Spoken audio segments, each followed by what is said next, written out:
Hello friends, हमारी जो आज की कहानी है वह है चमगादड़, पशु और पक्षी। चलिए कहानी शुरू करते हैं। बहुत समय पहले की बात है। जंगल में शांति से रहने वाले पशुओं और पक्षियों के मध्य किसी बात को लेकर अनबन हो गई। ये अनबन इतनी बड़ी कि दोनों पक्षों में युद्ध छिड़ गया। पशुओं की लंबी चौड़ी सेना थी, जिसमें राजा शेर के अतिरिक्त लोमड़ी, भेड़िया, भालू, जिराफ, सियार, खरगोश जैसे कई छोटे बड़े जानवर सम्मिलित थे। वहीं आकाश में विचरण करने वाले पक्षियों की सेना भी कुछ कम न थी। उसमें चील, गिद्ध, कौवा, कबूतर, मैना, तोता सहित कई पक्षी सम्मिलित थे।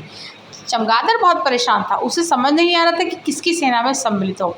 उसे अकेला देख पक्षी उसके पास आए और उसे आमंत्रित करने लगे। चमगादड़ भाई, आओ हमारा साथ दो। मैं तुम्हारे साथ कैसे आ सकता हूँ? देखो, मुझे पंख हटा दिए जाएं तो मैं तो चबूबू चूहे के समान दिखता हूँ। मैं तो पशु हूँ, मुझे क्षमा करो। चमगादड़ ने उत्तर दिया। चमगादड़ का उत्तर सुन पक्षी चले गए। पक्षियों के जाने के बाद पशुओं की मंडली उसके पास आई और बोली, अरे भाई चमगादड़, यहाँ अकेले क्यों बैठे हो? आओ हमारी सेना में आ जाओ। तुम्हें मेरे पंख दिखाई नहीं पड़ते? मैं तो पक्षी हूँ, कैसे तुम्हारी सेना में सम्मिलित हो जाऊँ? चमगादड़ ने अपना पल्ला झाड़ लिया। पशु भी चले गए। कुछ दिनों बाद पशुओं और पक्षियों की अनबन समाप्त हो गई।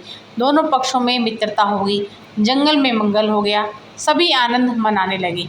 उन्हें आनंद मनाता देख चमगादड़ ने सोचा कि अब मुझे किसी एक दल में सम्मिलित हो जाना चाहिए। वह पक्षियों के दल के पास गया और उनसे निवेदन किया कि वे उसे अपने दल में ले लें, किंतु पक्षियों ने ये कहकर मना कर दिया, अरे तुम तो पशु हो, ऐसे में तुम हमारे दल में कैसे आ सकते हो? मुंह लटकाकर चमगादड़ पक्षियों के पास गया और उनसे भी यही निवेदन किया। पशुओं ने भी उससे अपने दल में स्वीकार नहीं किया। वे बोले, क्या तुम भूल गए हो कि तुम्हारे पंख हैं और तुम एक पक्षी हो? अब चमगादड़ क्या करता? यह समझ गया कि आवश्यकता पड़ने पर, साथ न देने पर कोई भी मित्र नहीं रहता। तब से चमगादड़ अकेला ही रहता है। तो फ्रेंड्स, इस कहानी से हमें क्या शिक्षा मिलती है? कहते हैं कि आवश्यकता पड़ने पर सदा दूसरों का साथ देना चाहिए। मौका पर का कोई भी मित्र नहीं होता। तो कहानी सुनने के लिए बहुत बहुत शुक्रिया।